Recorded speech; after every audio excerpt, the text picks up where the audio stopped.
कौन है वो जो आपको रास्ता बताता है? आपको रास्ता बताने वाला आपका अपना विवेक है।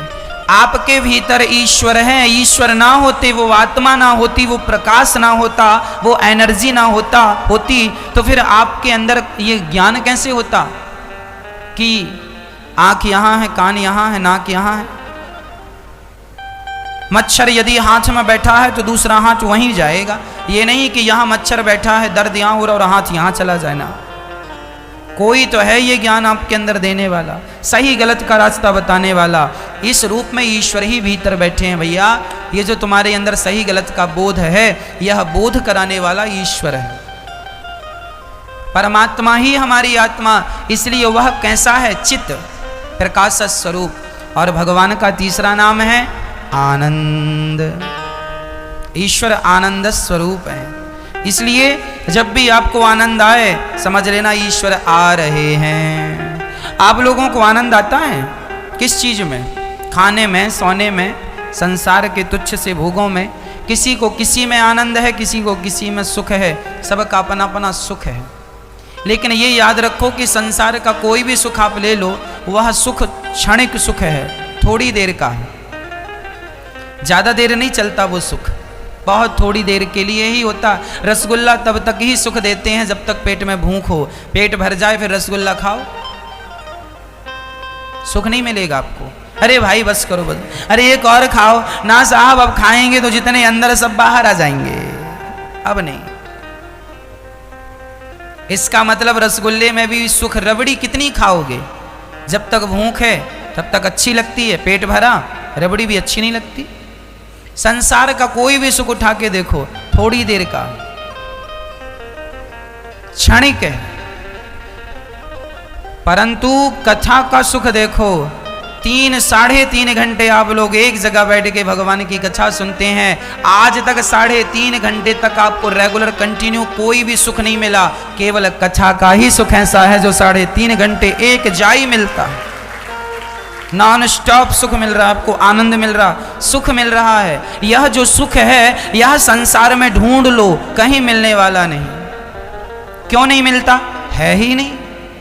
अब जो है ही नहीं आप उसे ढूंढ रहे हैं। इसलिए सुख कहाँ है?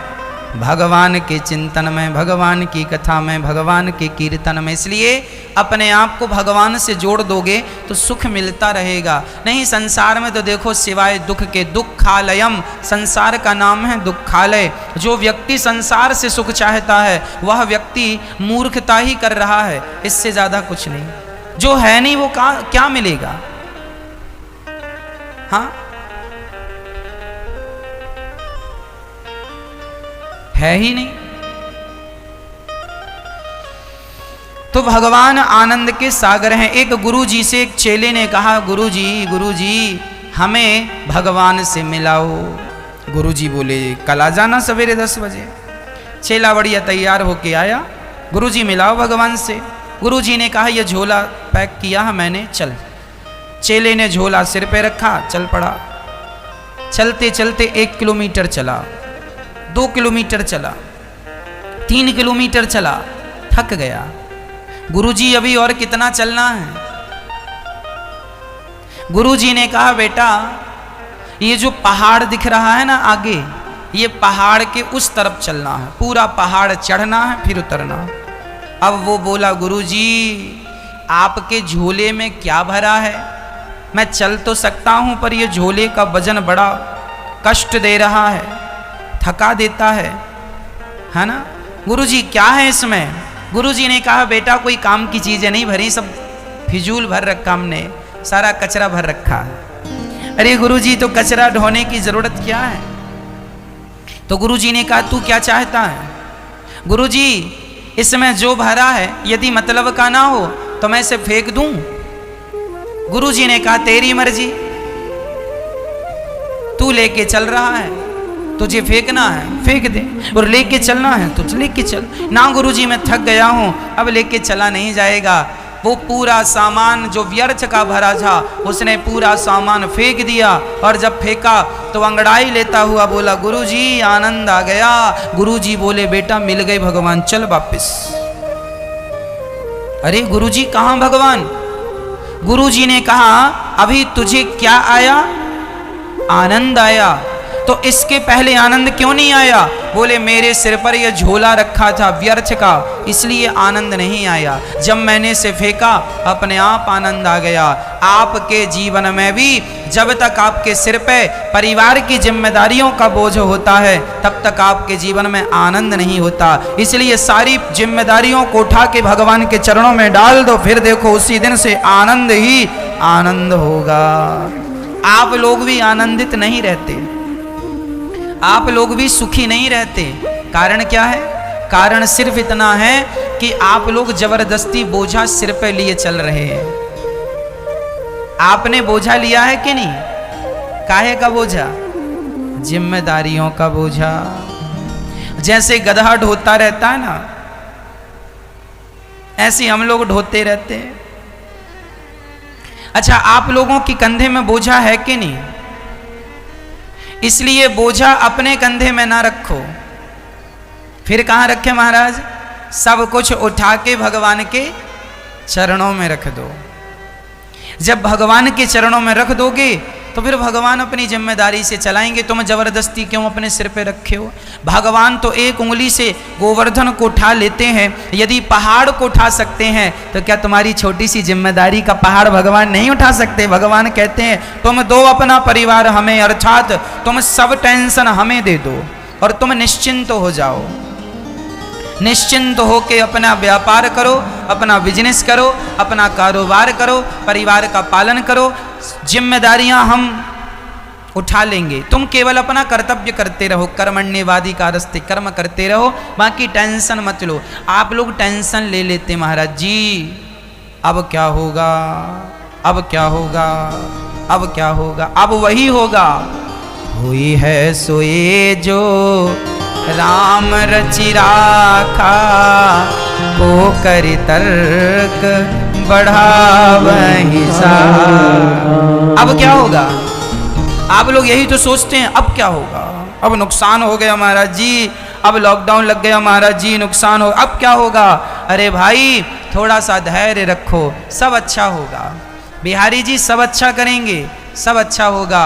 आज आप यदि पहले आप यदि लाख रुपए कमाते थे तो आप अब 2 लाख रुपए कमाएंगे। बस धैर्य रखिएगा, मेहनत जारी रखिएगा, ईश्वर पर विश्वास और अपनी मेहनत, आपकी मेहनत और आपका ईश्वर के प्रति विश्वास, ये 2 चीजें आपको सफल बनाती हैं। यदि विश्वास डगमगाया तो मेहनत कितनी भी कर लो व्यक्ति सफल नहीं होता।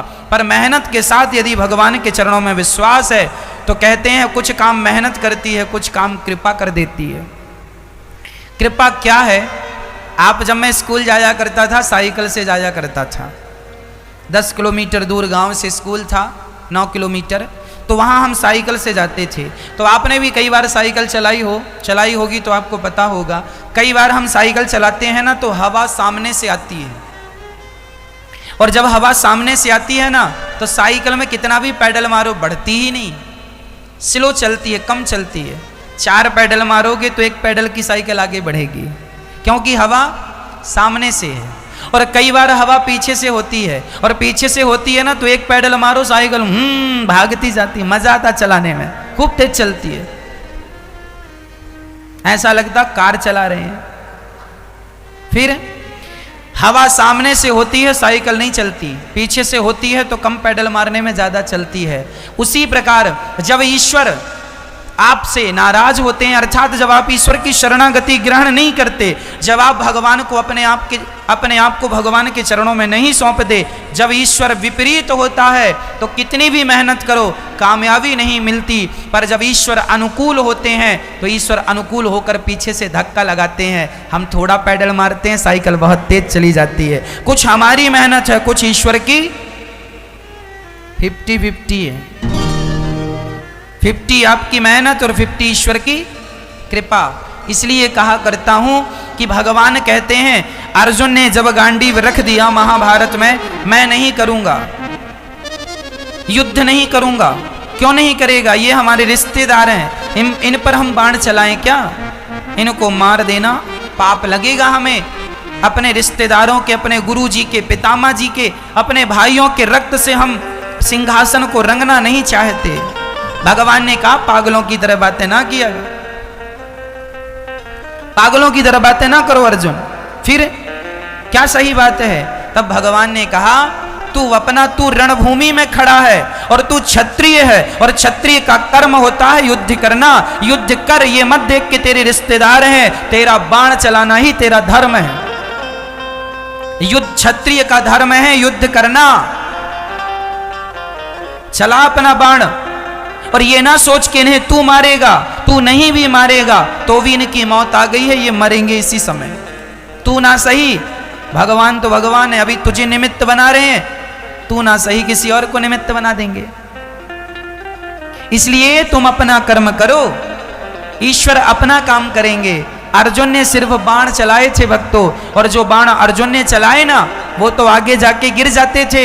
उन बाणों को शक्ति प्रदान करने का काम भगवान श्री कृष्ण का सुदर्शन किया करता था। ये काम सुदर्शन चक्र का था। सारा महाभारत भगवान कृष्ण ने लड़ा और जीता, पर भगवान ने ना हाथ लगाया ना पांव लगाए, और महाभारत जीत गए। अर्जुन को निमित्त बना दिया।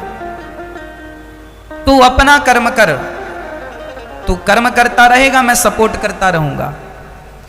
भगवान भी उन्हीं का सपोर्ट करते हैं जो व्यक्ति अपना कर्म ईमानदारी से करता है। आप अपनी मेहनत करो, ईश्वर आपका सपोर्ट करेंगे। अब कर्म आप ना करो तो ईश्वर की कृपा पर नहीं होगी। इसलिए भगवान की कृपा होती है, पर उन्हीं पर होती है जो अपना कर्म करते हैं। इसलिए कर्म करते हुए अपने आप को भगवान के चरणों में समर्पित कर दो। जो भगवान के हो गए हैं, अर्जुन भगवान के हो गए, तो भगवान ने अर्जुन के पक्ष से युद्ध किया। दुर्योधन भगवान का नहीं हो सका, इसलिए तो भगवान दुर्योधन के पक्ष से युद्ध नहीं किए थे। अब आप कहेंगे देखो भगवान की नजर में तो अर्जुन और दुर्योधन दोनों एक ही हैं, क्योंकि भगवान तो त्वमेव माता च पिता, भगवान तो सबके माता पिता हैं। भगवान थोड़ी पक्षपाती होते हैं, लेकिन भगवान पक्षपाती नहीं होते। पर यह भी सत्य है कि भगवान अपने भक्तों का पक्ष लेते हैं। जो दुर्योधन भगवान को मारने के लिए खड़ा हो गया था, जब भगवान शांति दूत बन के गए कि महाभारत ना हो, इसके लिए पांडवों को 5 गांव दे दो, तो दुर्योधन भगवान को बंदी बनाने को खड़ा हो गया, मैं तुम्हें बंदी बनाऊंगा। और अर्जुन सदा अपने आप को भगवान के चरणों में डाल दिया करते थे।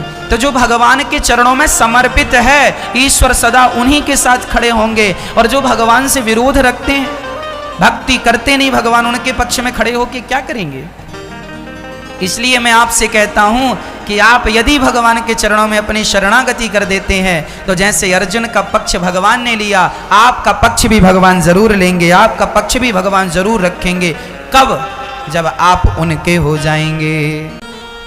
भगवान ही हमारी माता है ना, पिता है, लेकिन हम उन्हें अपना मानते नहीं, कहते नहीं कि हमारे, हम जमाने के पीछे भाग रहे हैं, ये हमारा है, ये हमारा है। पड़ोसी रोने लगा, पूछा भाई क्या हुआ? बोले हमारे मामा के भांजे के, बुआ के नाती के विवाह में हमें नहीं बुलाया, इसलिए रो रहे हैं। कुछ लोग इतने दूर की रिश्तेदारियां रखते हैं,